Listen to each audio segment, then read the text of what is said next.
Hello, everybody, and welcome to Mahamudra for the People. It's lovely to be here with everybody.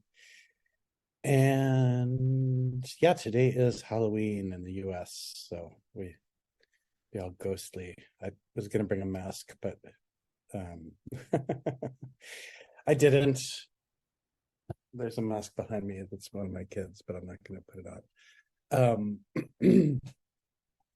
So today we're continuing with Karma Chagme's Union of Mahamudra and Dzogchen. And we left off with the song 5. Karma Chagme describes this. Sorry, there's a little sounded water heater that goes off, makes a sound. I don't know if you can hear it. Okay. So this very kind of beautiful meditation of Chinrezi, and using this as a way of settling into the nature of mind, which is powerful, simple, direct, and as we've seen, maybe for people who are really kind of like hardcore tantra oriented,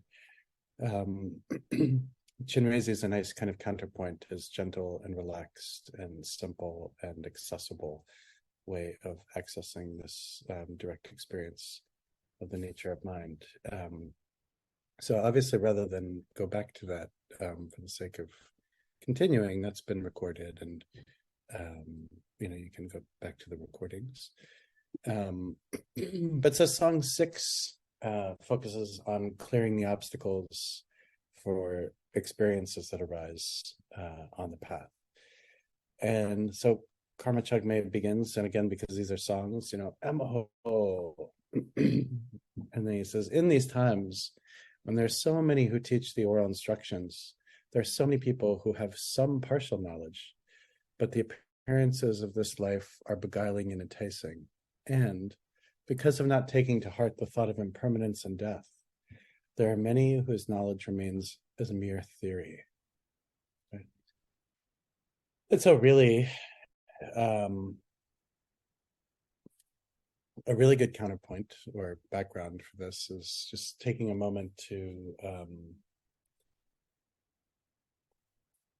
like Lama Wangdu just passed, for example. Like he passed away last week. And it can be these kinds of things can be jarring and hard and difficult and everything like this. Sad, of course, and but at its core, right? Having the opportunity to go through a loss, and it doesn't always have to be the loss of a great teacher like Lama Wangdu. It could be the loss of a friendship, the way relationships change, that cause us to then re-examine what I'm doing. What am I doing here? Why am I practicing? Right. And so for me, like I remember a few years, I don't know, thinking like 2016, I had sponsored a series of empowerments that Lama Wangdu gave. And so he gave the empowerments, and then I was able to meet with him, and he gave me some extra instruction and stuff like this. And, like a little baby, I was like, oh, Rinpoche, like, please live forever. Like this is already like, I guess 7 years ago or something. And he was like, oh, I'll live well into my 90s. Like, don't worry. And I was like, well, I don't know if he really will, but it makes me feel better, right? And so this lets me kind of keep going. But then once he passed, and I've been spending a lot of time thinking about this, it's like, oh, right. Like this whole thing is fleeting, right? This is short. This is really what the amount of time we have here. So for example, in my case, my life is definitely half over, right? So half over, meaning I've got to really pay attention. Right? Got to really practice, really make use of the time, really make use of each moment, really let all of this settle in. So Karma Chagni's point here, right, is that if we don't take to heart impermanence and death, Dharma just remains this kind of theoretical thing, something that we know a lot about, perhaps. Somebody was telling me yesterday, sometimes when I sit with you, it's like drinking from a fire hose of Dharma. And in my mind, I was like, oh God, that's okay, right? But like, maybe that's just like too much, right? That's not the point. The point isn't to be a fire hose. The point is to be a skilled doctor, right? To be able to give people the Dharma, that is most beneficial. And so for us, like remembering, and having a skilled doctor knows that we're all going to die, right? They might not tell us that, but they know, okay, like I can tell you're aging and your present concern is this. Your overall prognosis is not going to change. You're still going to die, but I will give you this to help, right? And it will help. But if we forget, and which we do in very innocent ways, and we come back to, oh my God, there's this, there's that, I can go do this, I can go do this other thing, blah, blah, blah, blah, blah, blah, blah, blah, blah. Time gets wasted, and we forget that the practice is really about transforming our mind in each moment, this moment, and the next moment, and the next moment. And this is why being around death or having reminders of death is important. I kind of wish I took a picture of this. I never did.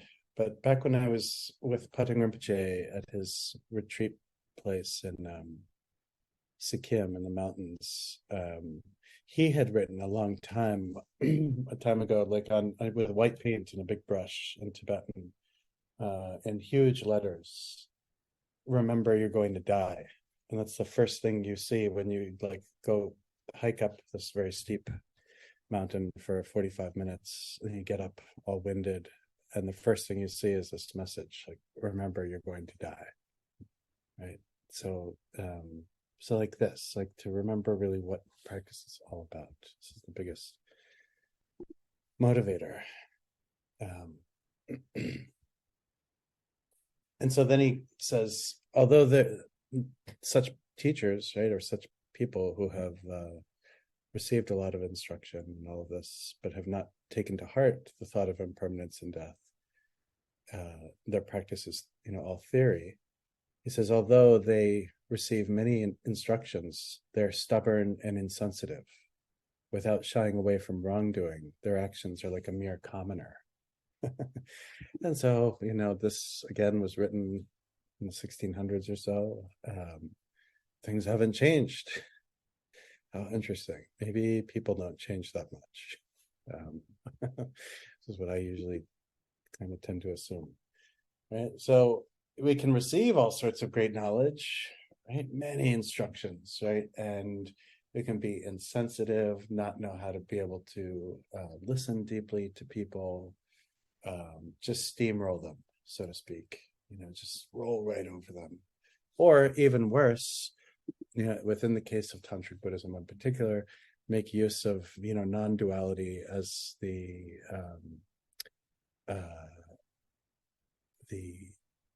excuse for doing all sorts of things that are harmful or confusing or destabilizing. In the 25 root downfalls in samayas that you find within Tantra, these 25 samayas, one of the samayas is to not give away Dharma to people that are not suitable for it, right? And this is actually kind of an interesting thing with respect to non-duality.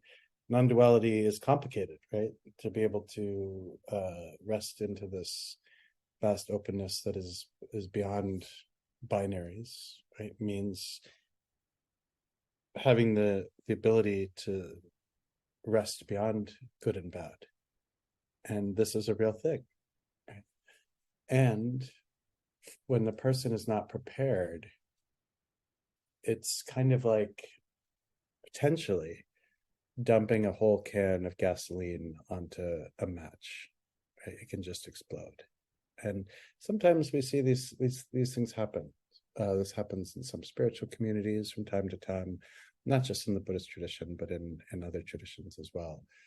And so this level of care and commitment needs to be maintained. And again, for the teacher for whom there's this constant reminder of death and impermanence, their own death and impermanence, there's likely a greater chance that such a teacher, such a person, such a practitioner even, will not go down that road, right? Because they're very aware of the fact that at the very least, I'm going to create a ton of problems for myself, at the very least. And then, but then there's the karma of it all as well, right? Which is creating other kinds of problems that, are much more, they might feel abstract in our life. Who cares? Like, if I have 10 Rolls Royces in this life, maybe I'm willing to like have a couple shitty lives, as a result of being really insensitive. It feels abstract, right? Because we don't understand it. If we can truly understand that kind of impact, then we'll say, you know what, it's not worth it. Like, I'm not going to go there.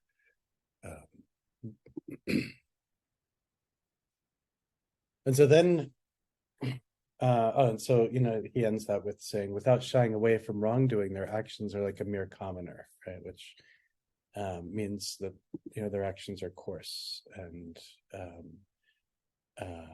they lack, and again, this might sound classist, so the point isn't that it is classist, because it's not. It's more that, having a relationship to especially teaching that is refined and self-aware and all of these things is the preferred skill set on that job application, rather than just this just doing whatever one wants. So he goes on to say, those who receive the teachings only criticize the faults of others, right? So there are some who are like this. This is because they lack revulsion, the feat of meditation. If you know the path but do not traverse it, it is like having no chance to visit the Jowo temple. So the Jowo temple is, or Jowo Lakang is one of the most famous temples in Tibet, in Lhasa, where there's this Buddha image that is deeply, deeply, deeply revered. But this whole point of feeling revulsion, right, and is meant to prevent us from getting all wrapped up in all of our criticism of others. When you get a bunch of Dharma teachers together in a room separated from everyone else, all the gossip, slander, and criticism that comes out is incredible. Like, oh, did you see how big their Dharma center is? Oh, did you see how much they're charging for X, Y, or Z? Oh, did you hear what they said? Oh, did you hear that story about how they freaked out? Oh, and then if you get them in an even smaller room, they might start complaining about their students. Oh my God, I have this student, blah, blah, blah, blah, blah. And all of a sudden, if you walk in, then you're like, what the hell is going on here? Like, who are these people? Right? And if we feel true revulsion around samsara, it's like, oh, you know what? Let me keep this actually a little bit more on the straight and narrow, right? Not because I'm scared, right? But because I understand, the slippery slope. One thing leads to another, right? And all of this has a way of kind of decreasing the quality of one's own experience. And so then, Karma Chagme goes into this, theme I don't seem to be able to escape these days, where he says, in this respect, there are higher, medium, and lower capacities in practitioners. The person of the highest capacity does not need to renounce worldly actions. This person can practice while mixing mundane actions with the practice. Right? And so I'll pause here. So, we all like to think we're all the same, and we're not. And it's not to say that, I think the easiest way of just saying that is that there are typologies with respect to how we initially settle into our relationship to the Dharma, right? And so, very, very broadly speaking, we can say higher, medium, and lower capacities. And the highest, according to Karma Chagme, and we see this in a whole host of commentaries related to a variety of different kinds of practices, not just Mahamudra or Dzogchen. You find this in commentaries on Vajrayogini practice. You find this, in discussions about dream yoga. You find this in discussions about many kinds of practice. But so the high or superior practitioner is the one who can be engaged in Dharma practice while mixing all of their mundane activities with practice. Right? And so he says that this partaking of sense pleasures as a path without abandoning them is the example of King Indrabodhi. King Indrabodhi, if you read Masters of Mahamudra, for example, that's Keith Damon's translation. There's another one published by Dharma Publishing. I can't remember who translated that, but the stories of all the Mahasiddhas. King Indrabodhi was this king who was very devoted to practice, but his whole thing was he didn't want to give up being a king. He didn't want to give up all the wealth, all the luxury, and all this kind of stuff. And in the story, in one of the stories, it's the Buddha who actually comes to teach him, and the Buddha's like, "Oh, no problem. Like, that's such an incredible sapphire ring you have there." And he's like, "Oh, yeah, this is amazing, right?" And Buddha's like, "Yeah," and so he instructs King Indrabodhi on how to be able to use that as a basis first for shamatha, and then imagining the whole mandala of Hevajra within that gem, and he practices and practices and practices, and he becomes awakened, and he becomes a Mahasiddha. So he becomes a Mahasiddha who's very well known for a particular transmission of Vajrayogini practice as well. But so the point is that for those who, the quote unquote superior or highest practitioner is the one who doesn't need to change much. And we can be in the world, we can have a really nice relationship to pleasure and to luxury and all of these things, and we don't get lost, right? We don't if I am traveling and will treat myself occasionally to a very nice hotel room, then I become sleepy, and I want to get inside the soft bed and then take a nap and then take a long shower in a luxurious bathroom that I don't have normal access to. So I'm not a very good example, right, of somebody who could be like Indrabodhi, who's just like, "Oh, all of this is empty and so am I, and it's all okay." Right? But so this is this superior, practitioner.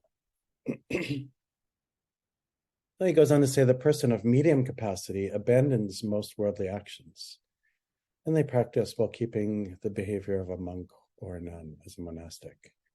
And trying to acquire food, drink, and clothing is the lifestyle of the most learned and accomplished masters of India and Tibet, right? And so this is the way of monasticism, right? This renunciant path. I can't I can't deal with this. This stuff is too much. I will remove it, right? And then thereby kind of make the world a smaller place, so to speak, so that I can just focus, single-pointedly on the Dharma. So this is considered the middling way, right, or the medium level. And then the person of lowest capacity cannot fulfill their aims while keeping two frames of mind. They're unable to engage in both dharmic and mundane pursuits, and practices having cast away the concerns for food and clothing of this life. And this is the lifestyle of such masters as Milarepa and Gotsangpa. But Gotsangpa was this incredible Drikpa Kagyu meditation master, lived around the same time. And so for folks like that, they really go for these hardcore austerities. Like, I can't deal with anything.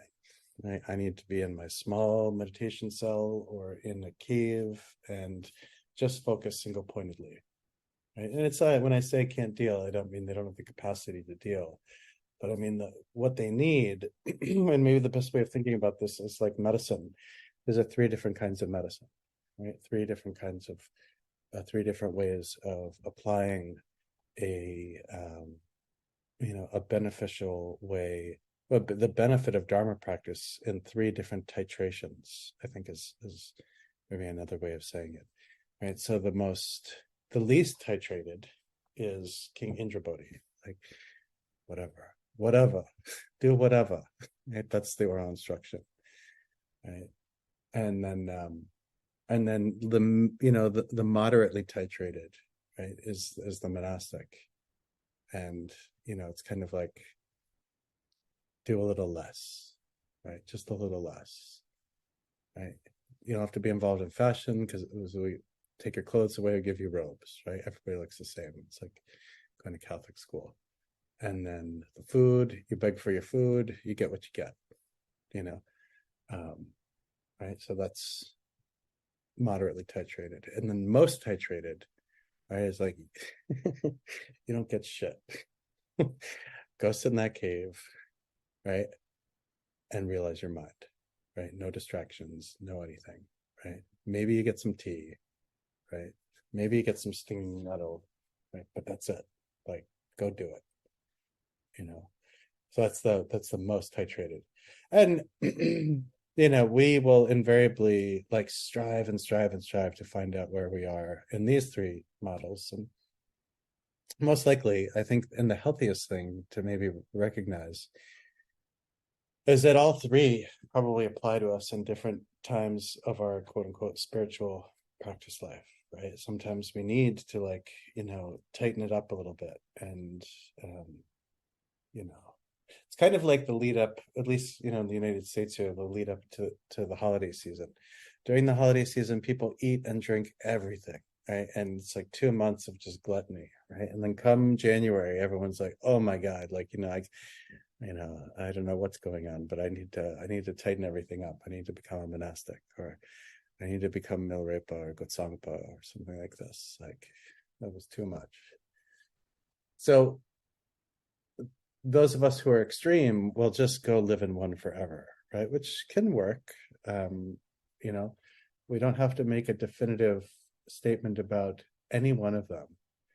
And we certainly don't have to make a definitive statement about any one of them being better than the other.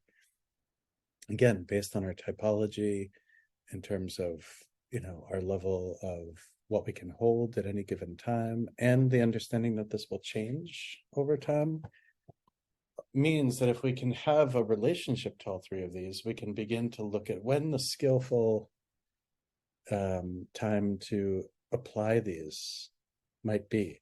For example, in Sikkim, like, it's not that uncommon for people as they get older and once they've finished their responsibilities in child rearing to perhaps ordain, right? And they'd be like, okay, I'm going to give the rest of my life over to focused Dharma practice. And I have some friends who are basically kind of planning on this, right? Wait till that time so they can maybe stop working. And here in the US, at least, when people retire, they literally do nothing often, right? But in some of these Buddhist cultures, there's a real nice, like, okay, when there's less for me to do literally in the world or in the society, I can actually just give up and titrate my lens in such a way that I can just focus on Dharma, right? And this isn't an East-West kind of thing. I mean, I think it would be healthy for Bhumisparsha to develop a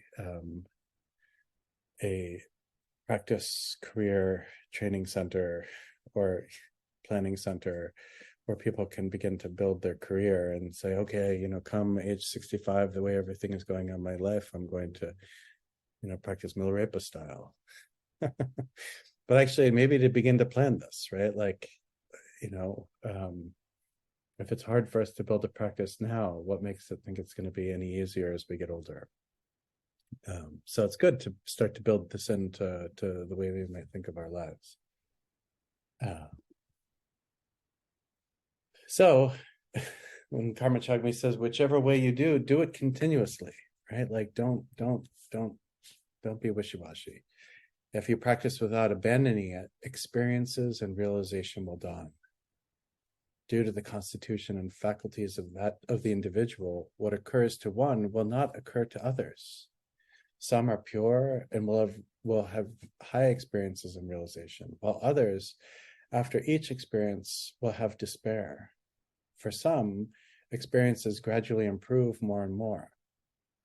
However, I will now explain gradually the way in which experiences take place. But before I go into this part of what he's saying, there's I believe it's a footnote in, I've heard this from several sources, but I also think it's listed as a footnote in Alan Wallace's translation of this, where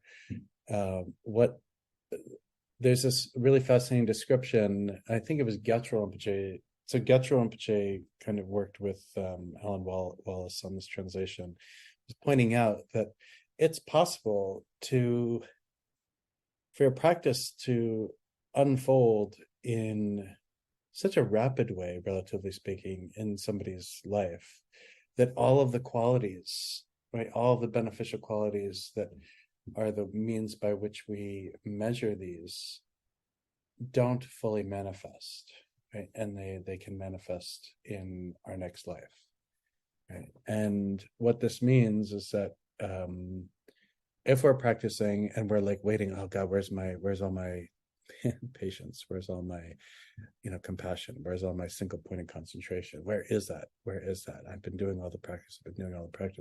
It doesn't always show up automatically. And this is something that's worth keeping in mind, right? Focus on practice. Don't become too obsessed with results, and just keep going, right? And I remember the first time I saw that, and then I've spoken with people about this too, and they're like, yeah, it's not, we like to think that, as I start to meditate, all my good qualities start to come, and, all of a sudden, I'm this kind of like shiny, amazing person and all this kind of stuff. But it sometimes doesn't show up in that way. Well, this is an important thing to remember, especially if we're very self-critical of ourselves, or have that kind of negative self-talk in us. We can go to pretty dark places, because we're expecting some kind of, like, Keanu Reeves experience where, when he played Siddhartha, in the Bertolucci movie about the Buddha. So then Karma Chagme says, in the beginning, the mind does not want to remain still for even an instant. Right? It chases after everything, jumping from one thought to the next. At that time, you should straighten your body posture and rest loosely. Let your mind run wherever it wants, while keeping guard with watchfulness or awareness or mindfulness. In this way, it will return home and be still for a short while. Now, there's a really nice metaphor that Dr. Nida uses in Weapon of Light, which I suspect was also probably, exists in other texts as well. But the one that's used is that it's kind of like, the awareness is sometimes like a bird that makes a nest, a crow's nest, basically, on the top of a ship, right? And so the ship goes out to sea, the bird, so is the bird's home, and the bird is always there. And it might fly away, during the day, miles and miles and miles and miles, but it has to come back. There's nowhere else for it to go, right? And this is very similar with our awareness. Right? In the beginning, our mind is wild. Right? So who here, when you first started meditating, what was that like? I hear a war story. It's Halloween. It has to be terrible. It has to be scary. Thank you. What jumped to mind was the positive part. And Hmm. like it was in college and a guy told me like, oh, just come back to the word one. One. And then like when I did it, I was like, holy shit, there's a break in that whole thing. And it was just like Yeah. and then I don't so that was the first thing that jumped to mind. And I don't remember like what happened when I tried to actually start practicing regularly or something, but yeah, I understand that the it was probably like a whole crazy circus most of the time, but yeah. But just Yeah. recognizing that was like always going on, and then like it's kind of like jarring in a really like super like hopeful way. Yeah. Well, so you might be a superior practitioner if your memory of your first experience was like, ah, wow, look at all the space in my mind. That's wonderful. Remy. Okay, mine is I went on a Vipassana retreat, like oh my first ever meditation instruction at all. And um on like the end of the introduction day, I just got this Pitbull song stuck in my head. And as I was doing the body scan, like every day, it just got louder and louder and louder. And it was like a discotheque in my mind for like 10 days. And I was like, maybe this isn't what I should be doing. So Yeah. yeah, Yeah. Pitbull. Yeah. No, thank you, Remy. Yeah, Ekta, what's your I think, yeah, I went to a Vipassana retreat. I had no idea about meditation and I wanted to impress my boss. And so I went with him. Boss, his wife, and a colleague. Like the worst thing, you can't even run away. And yes, you sit and you're meditating for like 10 hours a day, observing. But what I found was the mind does its thing, right? Like your body can be so still, but your mind can be everywhere. So I had like Bollywood movies running in my head to make, getting attached. Like, so I'll start seeing a similarity between the movie and my life, and then be like, oh my goodness, what if this comes true in my life? And they just going on. And at night, I was watching, I was not sleeping and seeing like huge dinosaur like monsters at night in my sleep. It was not fun. And then you go and tell the teacher that, hey, I'm seeing these really bad dreams. And they are so nice to you, but they are literally telling you, you can do this. You're going to fall asleep. You're going. And I'm like, I'm trying. But it's literally as I sat, like learning that, yes, that's phenomena. Um, Even though I feel like that was a blur, something was getting into my dense head, because as time passed, I was able to let that phenomenon happen and still observe the sensations on my hands and feet and be like, oh, dinosaur. Oh, yeah, yeah, dinosaur. And it's funny enough that on the 10th day, the dinosaur became a lizard and escaped through the hole. But I know for a fact that if it hadn't been 10 days, like if it had been like a 1 day thing, I would have never meditated again, if that makes sense. Like I was there in that trapped environment, which is what led me to continue. Because what was the option? There's no books, there's no writing, there's nothing. Like I can sleep in my room, but how much could I sleep in the day? So I found that, so the three levels that you were saying, at that point in my life, I kind of needed that. Maybe a little more compassion would have been nice, but I think that it was really being there for 10 days, not having the distractions to numb it out, right? And I still kind of find that that's why I go to retreats. Like the first time you were like, oh, you don't need to go anywhere for a retreat. And that's what I tell myself, because I've lost a sangha recently. I'm not going to their retreats anymore. And so I was like, yeah, I don't need to go anywhere. I need to be here. I can be here and I can do it. But sometimes it does help to go somewhere and, sit through whatever's coming up, because I'm a drama queen. Like things always happen in my mind. And my meditation is never like what people consider good. it's always very like physical pain, mental gymnastics, all of that stuff.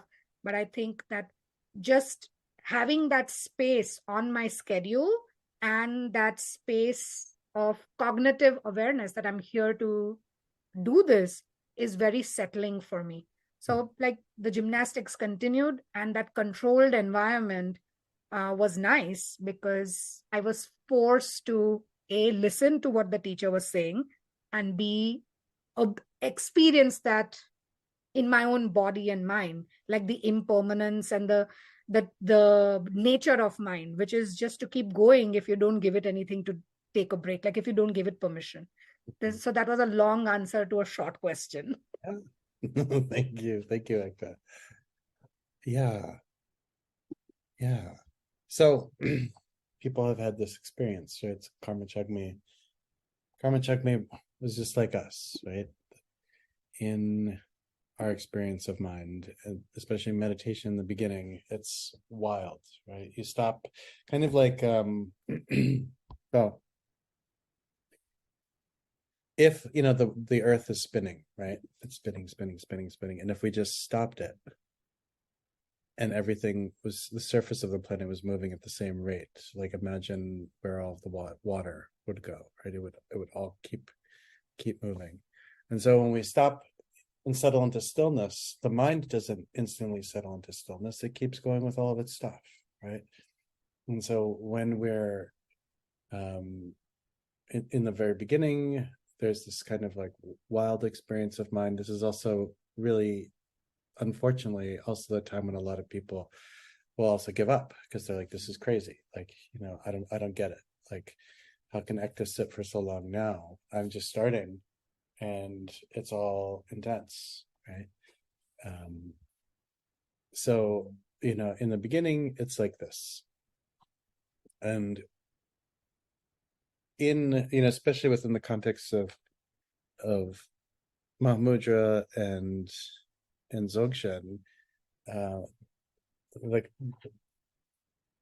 the kind of key thing is to just let your mind do what it does and to be aware. Don't try to control it. Don't try and put it in a box.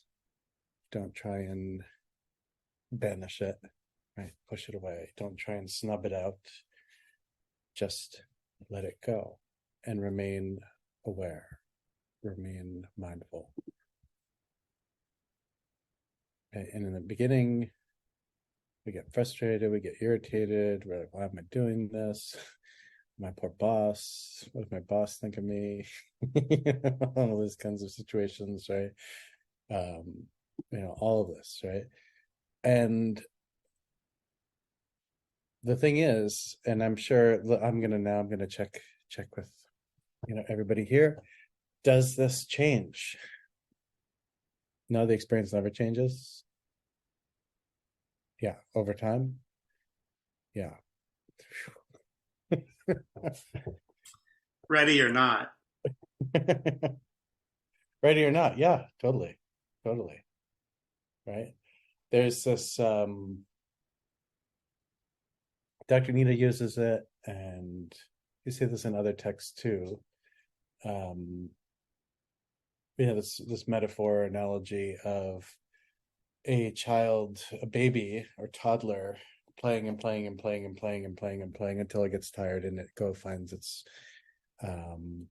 parent's lap and just collapses in it and falls asleep, right? And so there's this aspect of SEM or cognitive mind that when we just let it run its course, it might be like a wild horse. Or we had this dog, Woo, she was incredible, and she was a shelter dog. And the first time my wife Cheryl and I took her to the park with off-leash hours, let her off the leash, and she ran so fast, so far, that I was like, oh, I guess we're not gonna have a dog anymore. Like, I was absolutely convinced. She was over on the other side of Brooklyn. And lo and behold, 10 minutes later, after I was like, oh man, what do we do? Like, I don't even know what we do. Once we got a license for her, do we call somebody? Like, we start putting up signs. Like 10 minutes later, out of nowhere, she comes running back. Right? I had given up. And so sometimes we give up, right? And we all know people who have given up, right? They're like, this doesn't make sense. I can't do this. This is unsettling.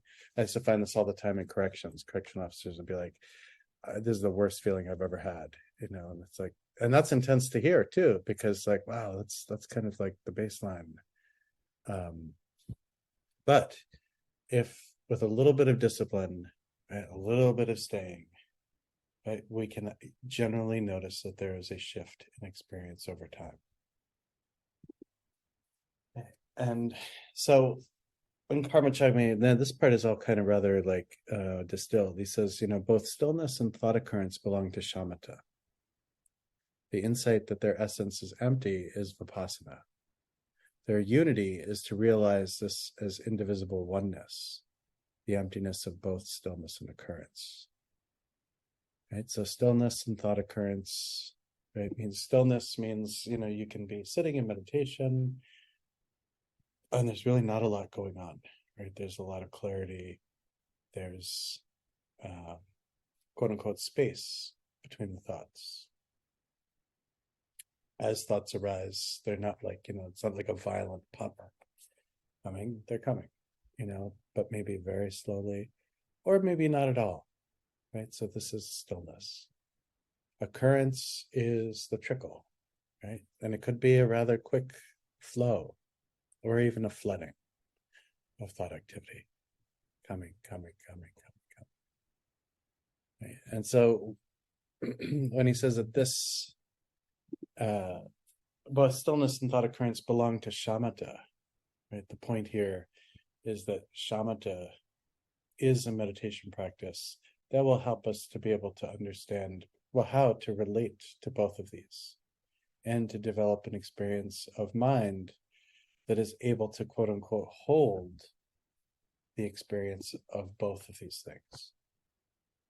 And even before that, the ability to hold both of those things, to even have the awareness that Travis pointed out, that there is a difference, right? So we might experience, when we first studying meditation, this just one massive like intense experience of thought, emotion, reaction, going, and then there's this moment or two or three where there's stillness, and this is this kind of like aha moment, like, oh my God, this is more than just a crazy train.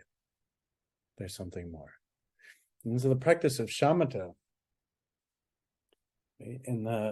there are many different kinds of instructions you can use. All of them tend to ask of the practitioner to kind of take this 7-point posture of Virachana, which usually these days is modified a little bit. Rather than sitting in full lotus position, you can sit with your legs crossed. This is the first point. Having your shoulders open a bit, so kind of your chest open. So as you sit, it's kind of, you're almost like your heart is kind of, out towards practice, but shoulders out rather, and chin down slightly, hands in meditation mudra or on your knees, back straight, as straight as possible. All of these things, just do as much as your body can allow. The tongue a little bit on the roof of your mouth, but not intensely, but you could leave it relaxed. Teeth not touching, jaw relaxed. And then typically with these instructions also, the gaze is pointed slightly downward. Sometimes said that you're like theoretically staring into space roughly 8 finger widths from the tip of your nose, but you don't have to become super obsessed with a distance like that. And so one settles like this. And then one instruction is to follow the breath. You can follow and count, or you can just follow. So following breath just means awareness of inhalation and exhalation.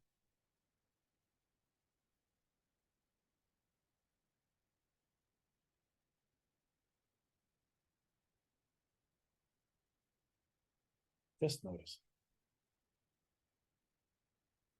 And so often in translation, the term that's used is anchoring the mind this way, right? So it's as if we're gently hanging our awareness right on our breath, like a sweater on a hook, placed gently so we don't damage the sweater. Just notice.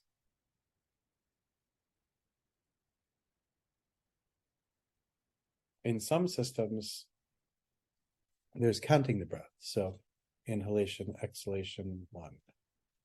Inhalation, exhalation, 2. Inhalation, exhalation, 3. Up to 21, and then one starts over. But you can also just use awareness of the breath.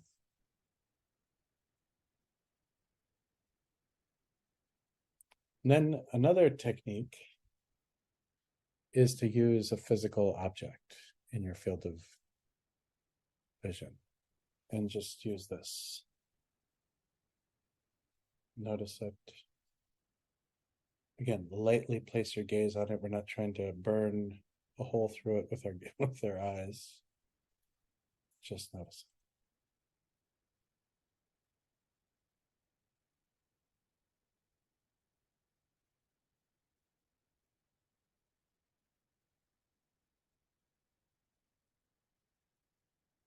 And then we can use a visualized object. It could be the small Buddha image, or the small Buddha statue right on the crown of your head or in your heart.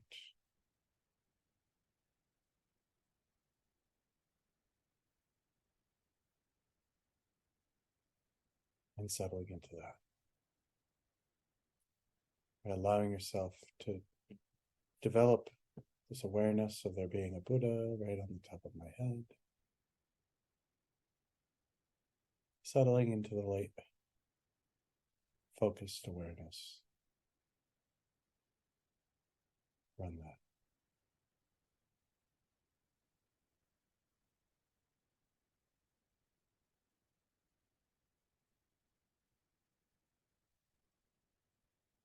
And then you can also use kind of the most subtle form of shamatha is awareness of mind itself. This is maybe not always the most helpful if there's a tremendous amount of thought activity. But just noticing what's going on with respect to thought activity, sensation, etc. And noticing that.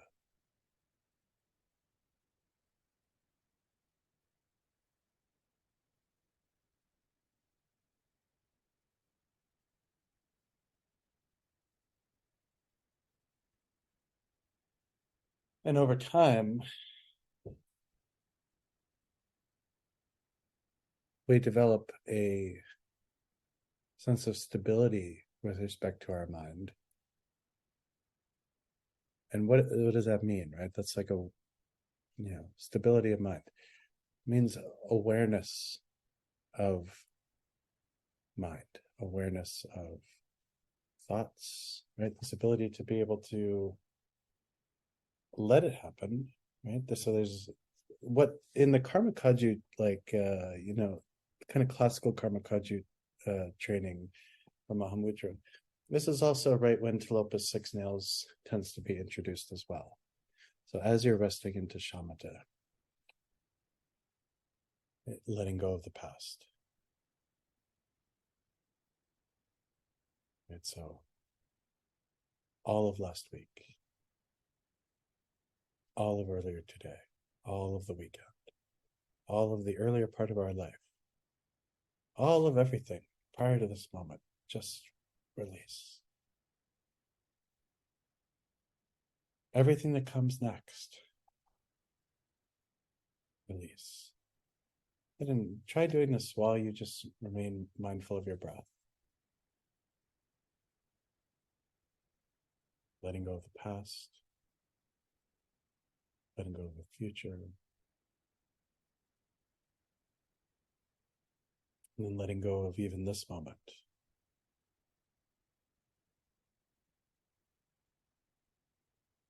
both think about this.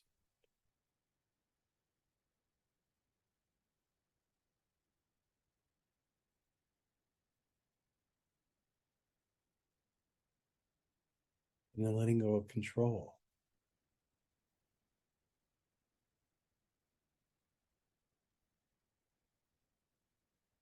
Don't worry about controlling what's happening.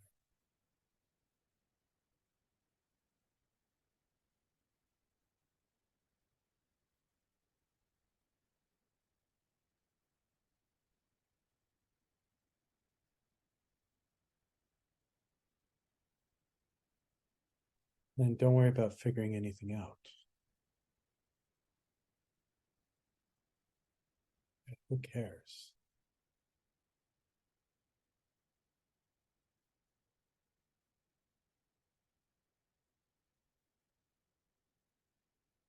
Relax right here. Relax into this moment.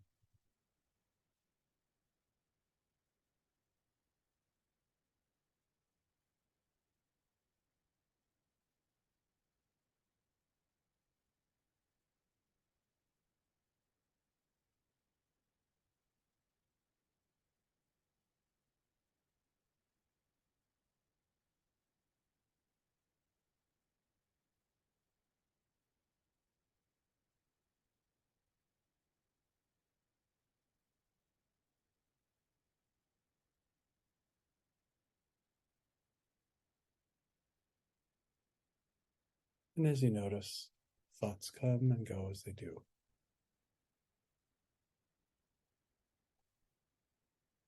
And just letting them do what they do.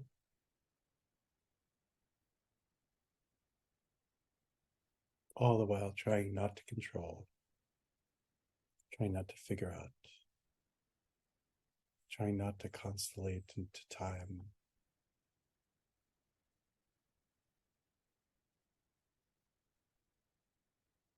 Just being relaxed and present.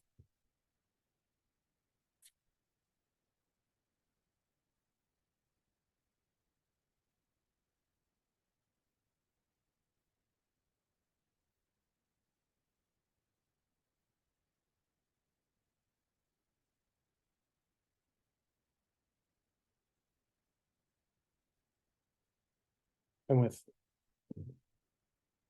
time,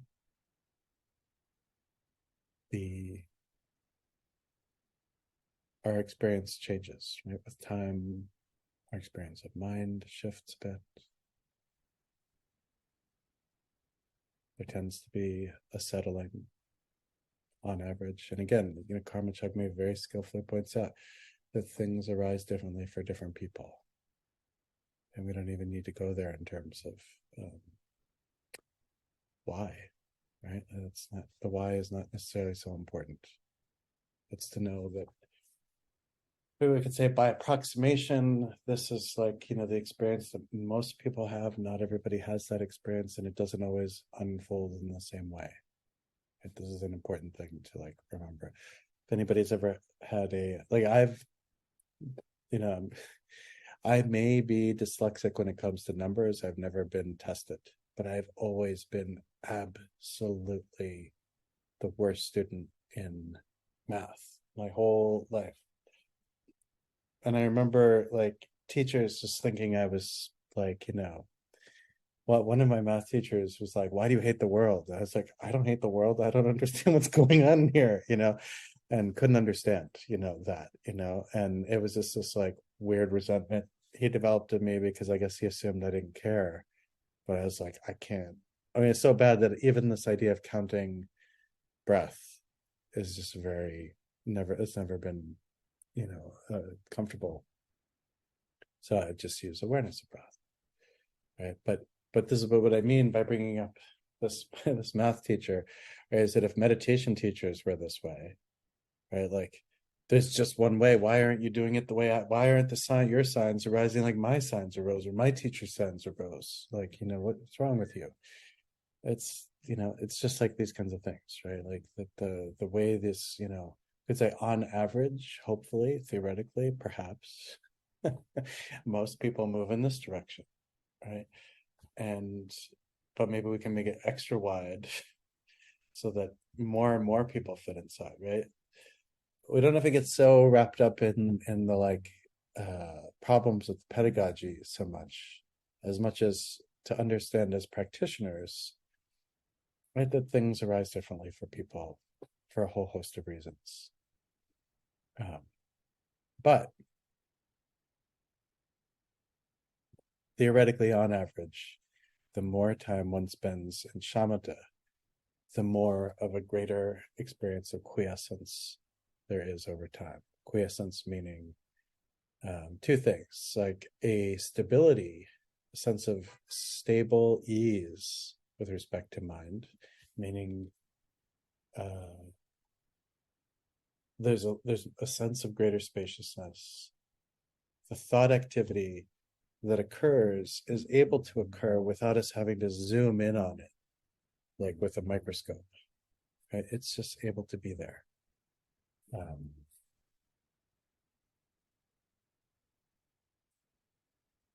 Like going into, like if you go to a restaurant and there are other people there, usually it's not a problem. Right? So like with our mind, we could be sitting in meditation and thoughts come. And we're able to just hold them lightly, and they come and they go and they come and they go. Sometimes come. Sometimes not much. But it's not a big deal. But imagine going to a restaurant where you're like, oh my God, there's a person. And zoom in on that person. Oh my God, there's another person. There's a group of people, But some people are like on like LSD, right? Oh my God, the tree is there. The sun, oh my God, do you understand what it means? Right. So we could be like this when we start meditating, like, oh my God, but over time, and I guess this is what I mean when I say, like, try to develop a cosmopolitan view of mind in your meditation, or practice in a cosmopolitan way. Like, you wouldn't last very long in New York City if you're like, oh my God, another person. Oh my God, look at that dog. Oh my God. After a while, you're like, whatever. Like, there's all that stuff over there. Right. So try and develop this jaded cosmopolitan relationship to thought activity that still has some kind of spark, a little zhuzh. Right. So all of that was the commentary for both stillness and thought occurrence belongs to shamatha. But it's important, right? It is important to have some kind of relationship to this. Somebody sent me a picture that somebody took of themselves coming out of a dark retreat early, way early, and disappointed because they went in, this experience like unprepared. And I'm messaging with this person about like how I understand being in a rush, but I don't understand like not understanding one's own mind before going into different kinds of things. And so I bring this up just because shamatha is such a beautiful practice. Like I totally get the tedium that can happen sometimes, and I remember very clearly and very well some of these like long shamatha sessions, Boker Rinpoche. Just like, oh my God, and then you're with yourself, oh my Godding, like, oh, and it just gets worse. Like some of my kids, one of my kids in particular is always like, I don't know what I want to do. And it's like, well, don't look at me, man. Like, that's not my job. It's the same thing. Oh my God, I'm so bored. Oh, this is taking forever. Oh God. Why won't that person notice me? I keep trying to make eye contact with the teacher and they're ignoring me. And even just like we need to go through that, right? Let it all burn out. And this is what happens with my son, who's like, I don't know what I want to do.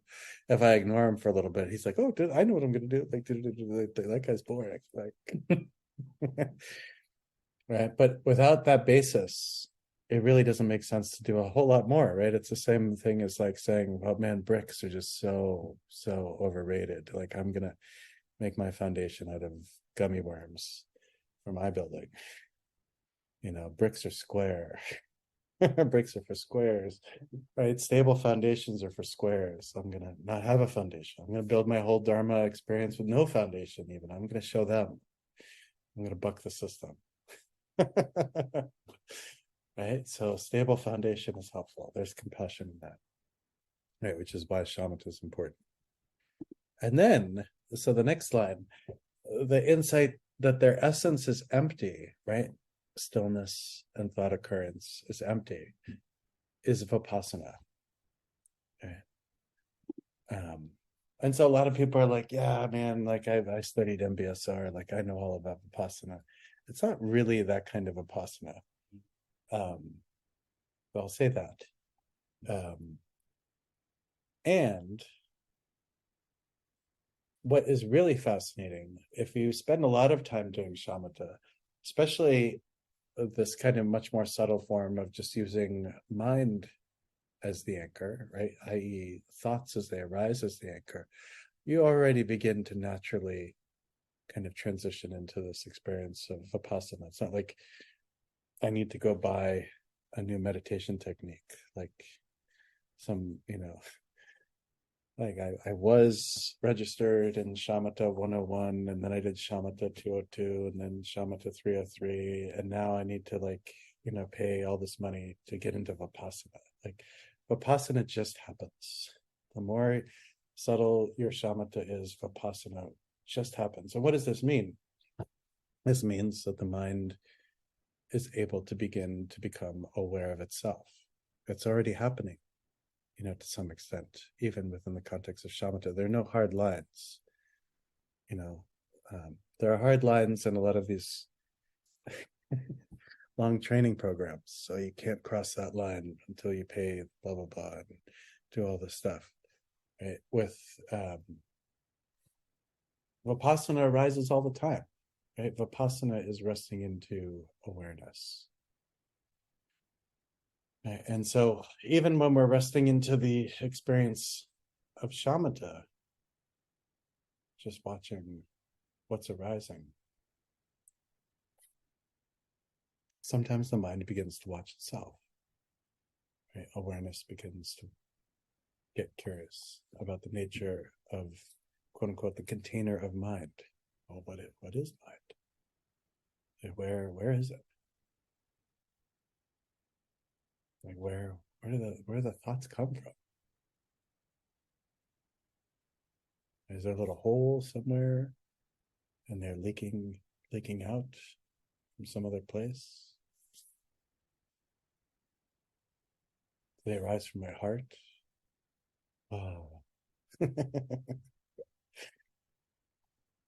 I hope they don't arise from my genitals. Do they arise from the tips of my fingers?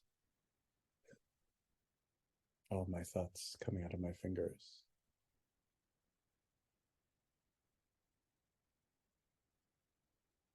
Are they, when they stay, where are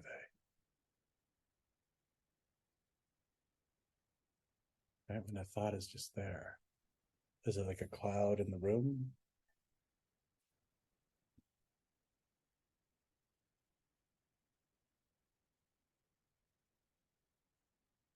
And then what about when they leave? Where do they go? Do they go to, all good thoughts go to heaven. Do they go to heaven? Or are they deported out of this nation state of my mind?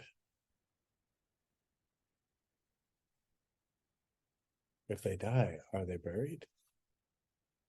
And these might seem like silly questions, but it's really important to not be able to find anything.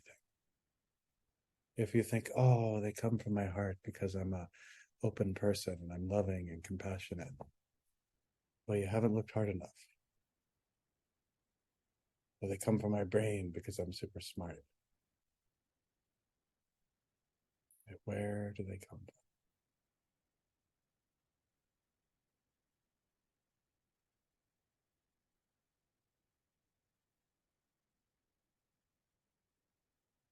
what is, like, how big is my mind? Does it have an edge?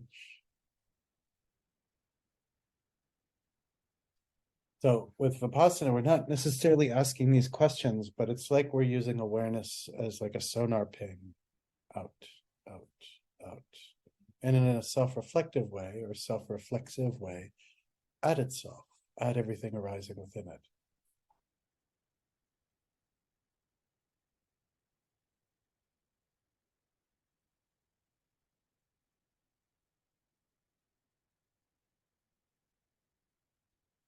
There's a piece of paper here. So, with babies, right, or toddlers, if I go like this, and then like that, and then like this, and then like that, it's like, ooh, ooh, like he's here, now he's gone. He's here, now he's gone. He's here, now he's gone, right? And the practice of Vipassana is kind of that, right? As a toddler begins to gain more experience every time an adult or caregiver or someone with whom they have a good attachment to leaves a room, they're like, oh my god, they're never coming back sometimes, right? And then exactly, and then object permanence, and then they come back, they're like, oh my god, and so in one kind of way that's capitalizing on humor, this is a way we could think of Vipassana a little bit, right? When we don't understand our mind, we don't understand our thoughts, we're like, oh my god, like all this stuff, whoa, feels claustrophobic, and there's space, and then again, back to tightness, claustrophobia, all this kind of stuff, space, this kind of in-breath, out-breath, so to speak, of what happens in practice begins to lead us to enough of an experiential knowledge, like, oh my god, I am not my thoughts. Number one. Number two, I can't locate a source. I can also not locate a place that they go to. They don't have like straight edges like thoughts, and then there's like a block of awkward space between them, right? There's just this experience of space.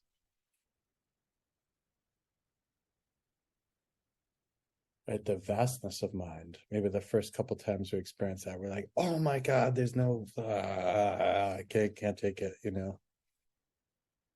But again, coming back to practice, coming back and forth, back and forth, back and forth. This is again the compassion of it. The compassion of shamatha is it's how gentle it is, and the profundity. The profundity of shamatha is like mind-blowing.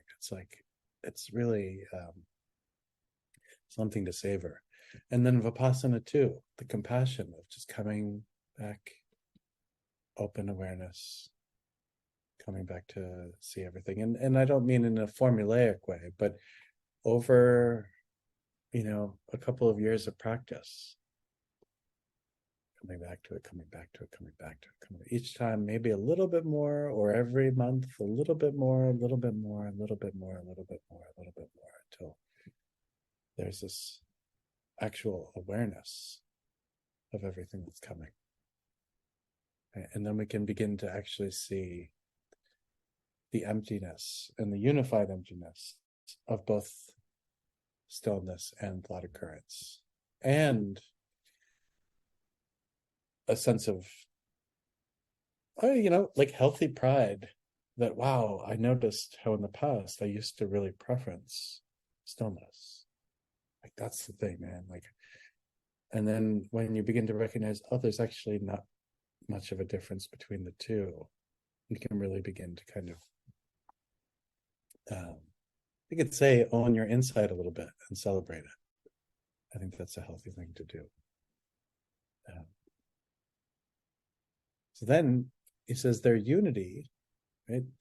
The experience of the occurrence of thoughts in stillness, right?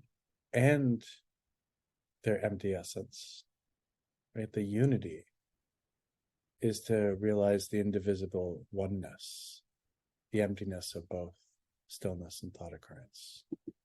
And so there's this kind of, term often used, co-emergence, right? So what arises, what is experienced, right? Whether it's thought occurrence or stillness, or any kind of, mild stillness, great stillness, mild thought occurrence, phenomenal thought occurrence.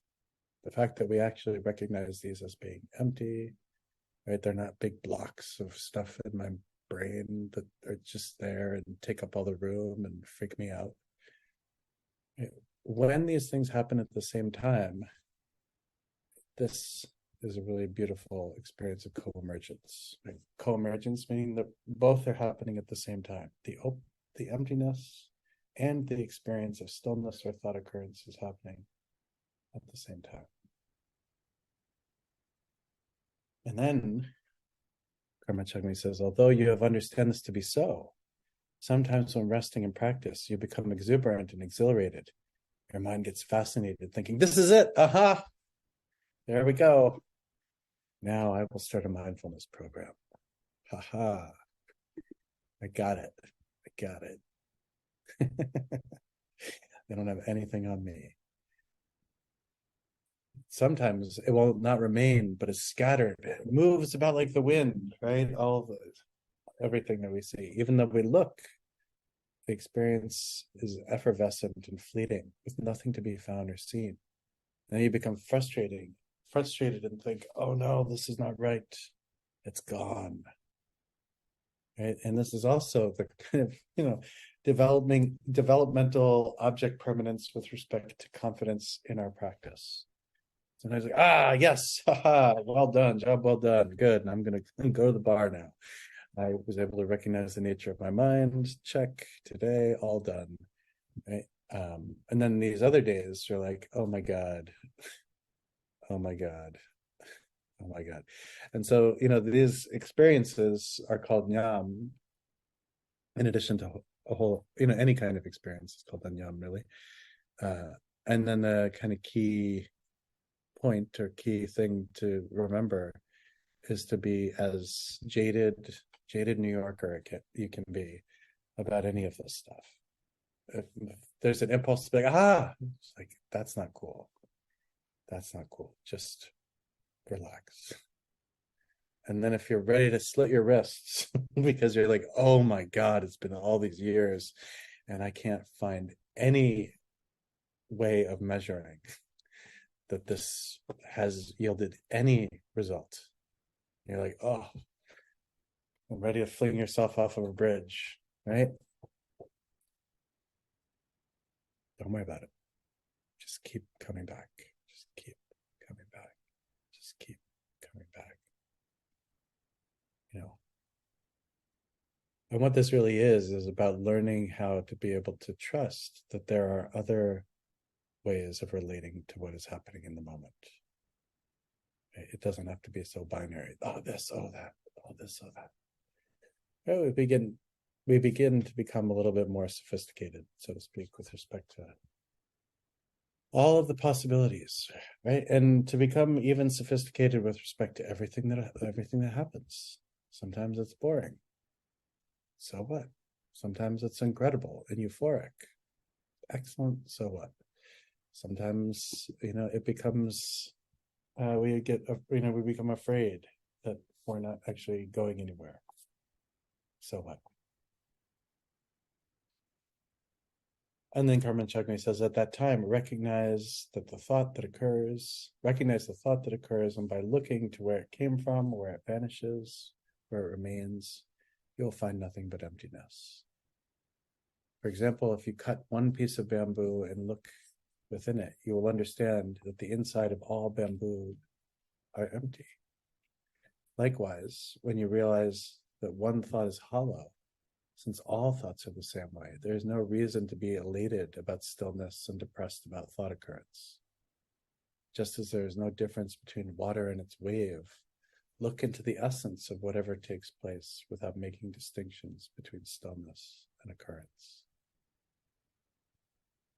It is really, like Ekta used the term compassion, and the self-compassion within practice of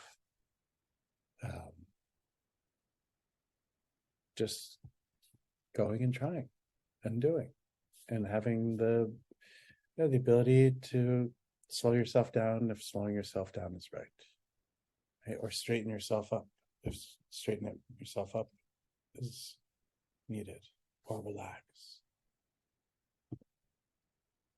focus, relax. Learning how to titrate. Those are really important. We all.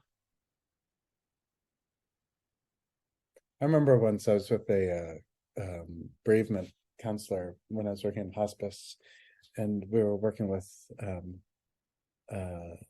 somebody who just lost a loved one, and the bereavement counselor was like, the person was like, "Oh God, I don't know how I'm going to move on," and they're having a really hard time adjusting, and they found themselves just like focusing continually on their loss, and so the bereavement counselor said, "Well, why don't you get a hobby?" And that's like that's good advice, right? But then, like, what? Well, what kind? Like, what? Presented this whole other conundrum for this person. I was like, well, I don't know what to do. Like, what should I do? Well, I can't tell you what your hobby should be. What's like, well, you didn't really help me. You could kind of help me a little bit, but it wasn't really. These kinds of things work better or work well with people who kind of know who they are, right? They take the time to kind of really feel into who they are. And where I'm going with this is that with practice, this really helps us too to understand the kind of practitioner we are, as opposed to kind of, you go online and you're like, I'm going to Google image meditator, and then you see all the ones who are like, sitting in perfect lotus position and they have $300 yoga pants, and you're like, that's the one. No, that's not the one. Damn. And then it's someone who I'm going to go through all the fashions, all the different things you could possibly have, right? Like that's not the one either, right? And you need to learn who you are. And with this too, to be able to kind of learn who we are, understand, am I easily excitable? Am I not? Right? Do I have problems with self-compassion in these kinds of practices? Or is that not a problem for me? Right? And even though it doesn't say it in this text, so some people could be like, well, why is he adding all this stuff that's not in the text? I think a lot of this ends up being, if not implied, is a little bit more kind of oral, like, oral instruction that experienced meditation practitioners will give, that as you go along the path, like, don't kind of assume that there's this cookie cutter way of practicing and a cookie cutter kind of response that we're going to have. Learn how to kind of understand who you are, right? Understand, especially like, let's say one goes through an intense period of loss and they're just practicing to feel good. Like, I don't even care. Like, I just don't want to feel what I'm feeling right now, right? Even on a short-term basis, fine, like, go for it. Like, try not to make that your long-term goal, right? To just be like, use it as a band-aid or use it as a drug, right? But if it's a short-time thing and you just like, I don't know what else I can do to feel better, then fine. It's not super, super bad. Okay? But really listening to ourselves is key here. And so then Karma Chagmi says, when you feel agitated or disturbed, relax both body and mind. When feeling dull, unclear, and sluggish, you should concentrate and watch. So tighten it up a little bit. After that, at some point, thought occurrence will diminish and you will remain in total peace with infrequent thinking. But although thinking occurs, you quickly return back to stillness. This is named attainment of stillness. There's a technique the Book Rinpoche would teach when your mind is like very kind of frenetic and active, there's a lot of like thought occurrence. To focus on a black like P says, tigle or drop, right at the level of your navel. And then use that as a anchor. Just focus on it there. And this has this way of kind of bringing all of the energy down, helping to settle. And again, if you find yourself in this crazy, like sluggish, like not much is going on there, then you can visualize a white one right at your brow. And this has this way of raising energy.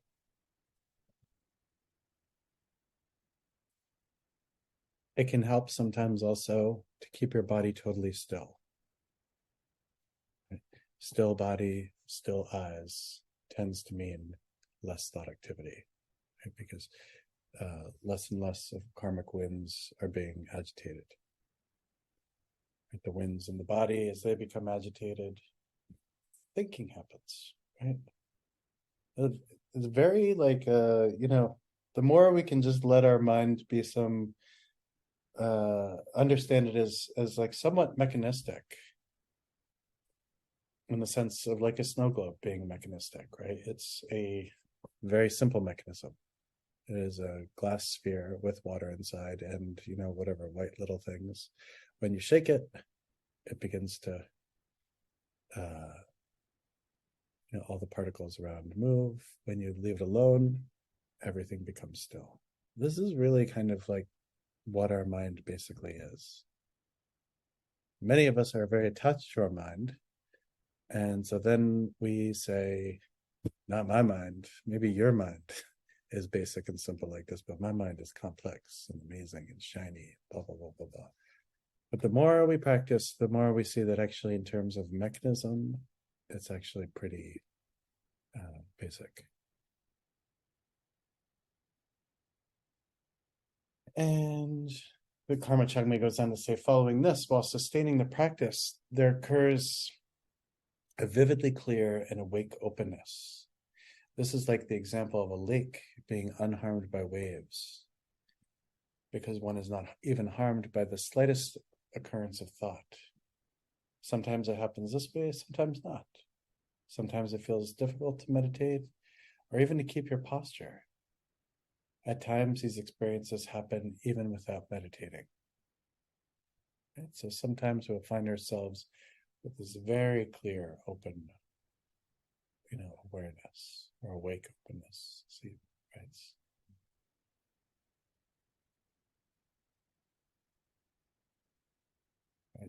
A clearness.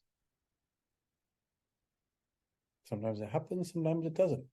Sometimes there's no occurrence of thought. Sometimes there is. Sometimes it happens more formally practicing, sometimes it doesn't. But usually, following this, your body and mind remain in total blissfulness, unharmed by ordinary actions like walking and sitting. The eagerness of wanting to practice is then found. Especially when it feels good, right? When this experience of bliss, and it's not necessarily like a intense like sexual bliss, but a feeling of everything being very right. When that experience happens, this becomes this kind of self-propagating beneficial quality that leads us to want to do it more, and not like having a cocaine addiction, right? It's more like, oh, this is good, satisfying, I can experience the spaciousness of mind.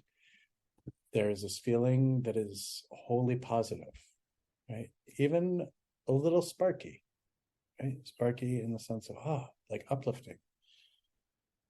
Right? I want to come back to this. This is beautiful, right? This is essential even. Right? So maybe we'll pause here. And hopefully this was helpful. Does anybody have any thoughts or anything burning?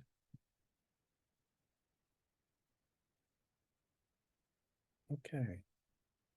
Good. Well, I will make a note here, and then actually, I will not be back. I will not be able to teach this until the week of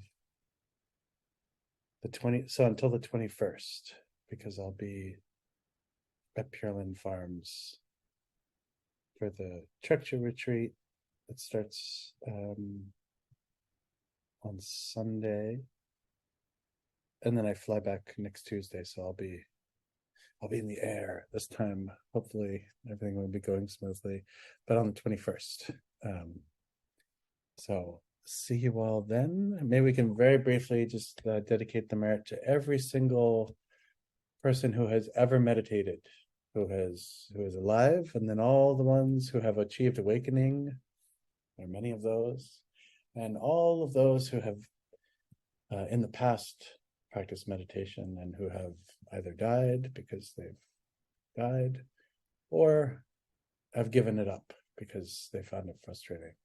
May all and every single being